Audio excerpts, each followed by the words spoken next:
Beinola, bidean nintzela, udamineko galerna ari zela kanpoan, bere bilez etxerakoan, ametsaretan lukainketan zintzilik, bi samari, bata zuria eta bestea beltza agertu zitzaizkidan, faroen eremuan. Preseski, Tamerlanen anker ospea handitu zuten abere horiez ari nintzen murmusikan, noizbait misterioz bastatu ipuin bat idaztekoa nuela, abesti bat, novela bat, zergatik ez, gaia zabala zenaz gain, dena horrelako historioz oso bidearen iresteko. Eta horrara, inguradalatzean, bizaldiek ene buru muina inarrosten zutela. Gelditu nintzen.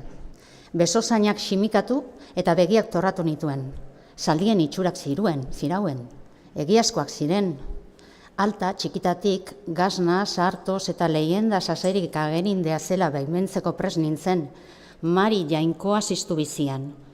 Munduaren egitik egira eroaten zuen behor zurpailaren mirestea espero nuelako sekretuki.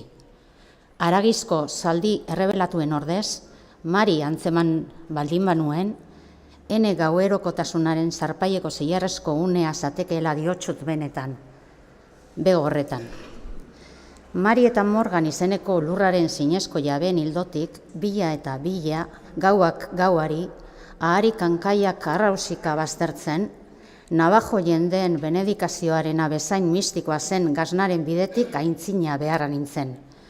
Zenbaitek, Graal boteretsua xerkatzen zuten, nik aldiz, abere mistikoen ikuskizun arras primitiboa, nintzen bezalakoa funtsean. Gehienetan, ardimarrakez eta ipularretan eraikilekuan lekuko usta saltegi gutxen presentziaz kontsolatzen nintzela, aitor dut.